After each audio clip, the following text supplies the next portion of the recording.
আসসালামু আলাইকুম। আজকে বড় মুরগিটার বিষয় নিয়ে আলোচনা করব। বড় মুরগিটা একটু সমস্যা দেখছেন আপনার হয়তোবা কিছুদিন আগে ৩-৪ দিন আগে একটা ভিডিও দেওয়া হয়েছিল। সেটা হচ্ছে বড় মুরগির হালকা পরিমাণ ঠান্ডার লক্ষণ আছে। ডিম দেখে বোঝা যাইতেছে। ডিমের কালার সাদা হয়ে গেছে, ডিমের প্রোডাকশন কমে গেছে। এরকম কিছু লক্ষণ দেখা দিছে। সেটা দেখে আমরা বুঝতে পারি যে মুরগির ঠান্ডা লেগেছে। তার পাশাপাশি কিছু মুরগি বা ডিম বাঁকা বা ডিমের চামড়া পাতলা আ বা ডিম ভাঙতেছে, মুরগি ডিম খাচ্ছে, এরকম কিছু লক্ষণ দেখা দিতেছে যেটা দেখে আসলে বোঝা যায় যে ব্রঙ্কাইটিসের একটু সম্ভাবনা আছে। তো ওই অবস্থায় আসলে আমি ঠান্ডা ডোজটা ১ম দিন নিয়ে আসি। আনার পরে আসলে ঠান্ডা ডোজটা করে ফেলি। ১ম ডোজ দিয়ে দেই। দিয়ে দেওয়ার পরে আসলে চিন্তা করি বা যে চিন্তা ভাবনা করে দেখি যে আসলে যদি এই অবস্থায় আমি ঠান্ডার ডোজটা করি, সেক্ষেত্রে হালকা পরিমাণ যদি রানীক্ষেতের টাইটা ঠিকমতো ভালো না থাকে বা ব্রঙ্কাইটিসের টাইটা ঠিক না থাকে, সেক্ষেত্রে আমার ঠান্ডার ওষুধের কোনো কার্যকারিতা আসবে না, কোনো রেজাল্ট পাবো না। তো তখন আসলে সবথেকে বড় কাজ হচ্ছে রানীক্ষেতটা দ্রুত দেওয়া এবং কি ব্রঙ্কাইটিসটা দেওয়া। তো এখন রানীক্ষেত এবং ব্রঙ্কাইটিস যদি আমি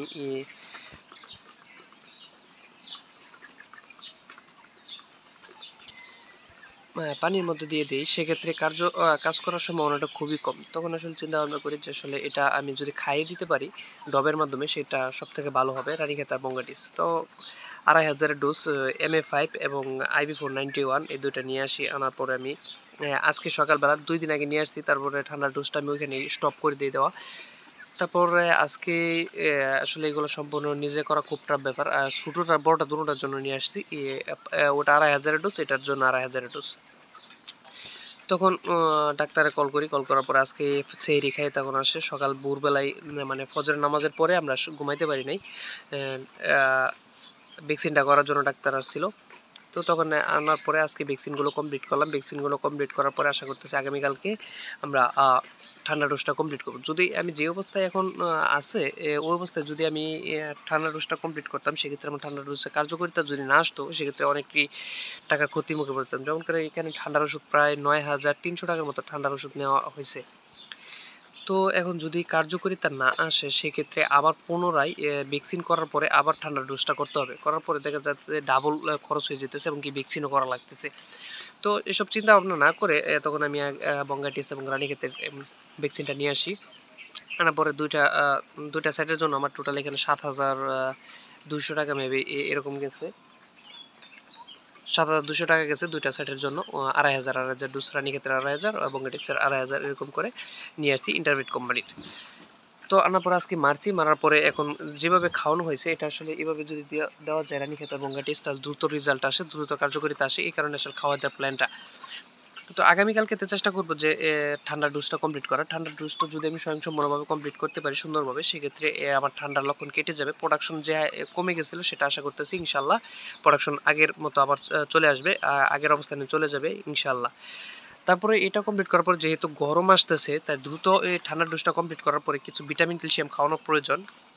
তারপরে থেকে আমরা ভিটামিন, ক্যালসিয়ামের কিছু একটা ডোজ করে দেব, যাতে গরমকালে আসলে ভিটামিন, ক্যালসিয়াম খাওয়ানো সম্ভব নয়। তারপরে আমরা ভিটামিন, ক্যালসিয়ামটা খাওয়াবো, যাতে ইসেল বা ক্যালসিয়াম বা আ এরকম কিছু কয়েকটা জিনিস আছে, জিঙ্ক-টিঙ্ক এসব খাওয়ানো প্রয়োজন। খাওয়ালে মুরগিগুলো সুস্থ থাকে, সুন্দর থাকে।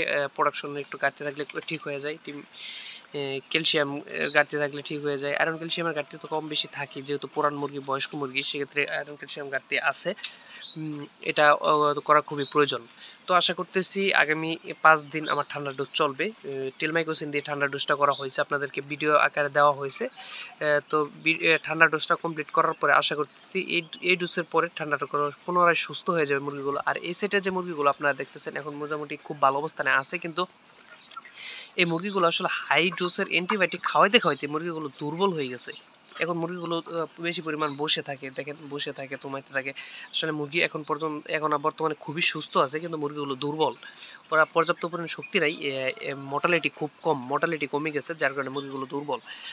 তো এখন মুরগিগুলোকে অন্য চিকিৎসা দেওয়ার আগে আমার মর্টালিটি বাড়াইতে হবে। মুরগির দুর্বলতা কাটাইতে হবে। তার জন্য আসলে এই মর্টালিটির জন্য কিছু ভিটামিন, ক্যালসিয়াম প্রয়োজন আছে, টক্সিনের প্রয়োজন আছে। টক্সিনের ঘাটতি আছে পর্যাপ্ত পরিমাণ। আর ক্যালসিয়ামের ঘাটতি আছে, এসব কিছু মেডিসিন খাওয়ানো প্রয়োজন। আসলে যে অ্যান্টিবায়োটিকের একটা প্রেসক্রিপশন করে দিয়েছিল ডাক্তার, গত ২ দিন আগে আসছিল। ওইখানে যে অ্যান্টিবায়োটিকগুলো দেওয়া হয়েছে ফোরপ্রিমিকন, এগুলো লেখছে, এই অ্যান্টিবায়োটিক যদি আমি খাওয়াই মুরগিগুলো, আমার সবগুলো মুরগি শুয়ে পড়বে। এত পরিমাণ হাই ডোজ অ্যান্টিবায়োটিক দেওয়া হয়েছে। আমি চেষ্টা করতেছি ওই ডোজটা আমি করব না। কারণ ওই ডোজটা করলে আমার মুরগিগুলো খুব ক্ষতি হয়ে যাওয়ার সম্ভাবনাটা বেশি। কারণ মুরগিগুলো দুর্বল এমনিতেই। ওই ডোজটা করার পরে আরও দুর্বল হয়ে যাবে, আরও ক্ষতি হয়ে যাবে। তাই আমি এই ডোজটা করব না। কারণ মুরগি যখন আশা করা যাইতেছে মুরগিগুলো সুস্থ আছে, সেক্ষেত্রে আমি যদি ভিটামিন ক্যালসিয়ামগুলো করতে পারি, ভিটামিন ক্যালসিয়ামের বা মুরগিগুলো মর্টালিটিগুলো বাড়াতে পারি, মুরগিগুলো পর্যাপ্ত পরিমাণ রোগ প্রতিরোধ ক্ষমতা এখন বাড়াতে পারি, সেইগুলো কার্যকরিতা আসবে, সেগুলো ভালো হবে। আর এখন আসলে লাইট নিভানোর সময় অলরেডি চলতেছে, লাইট নিভানোর সময় বা ঠোঁট কাটানোর সময় চলতেছে। মুরগিগুলো সুস্থ না থাকার কারণে বা মুরগিগুলো দুর্বল থাকার কারণে ঠোঁটও কাটতে পারতেছি না, লাইটগুলো নিভিয়ে দিতে পারতেছি না। এখন সবথেকে বড় পরিচয় হচ্ছে মুরগিগুলো খাবার বৃদ্ধি করা, মুরগিগুলো মর্টালিটি ঠিক করা, মুরগির দুর্বলতা যত তাড়াতাড়ি কাটতে পারবো তত তাড়াতাড়ি আমি ঠোঁটও কাটতে পারবো, লাইটও নিভাইতে পারবো। আসলে এখন যদি আমি ঠোঁটটা কেটে, ঠোঁট কাটার পরে মুরগিগুলো টোটালি খাবার বন্ধ করে দেবে, খাবার বন্ধ করে দিলে মুরগিগুলো নিয়ে আরও বিপদে পড়ে যাবো। তাই আসলে ঠোঁটও কাটতে পারতেছি না। অলরেডি আজকে ৭৮ দিন, ৭৮তম, মেবি ৭৮তম দিন চলতেছে।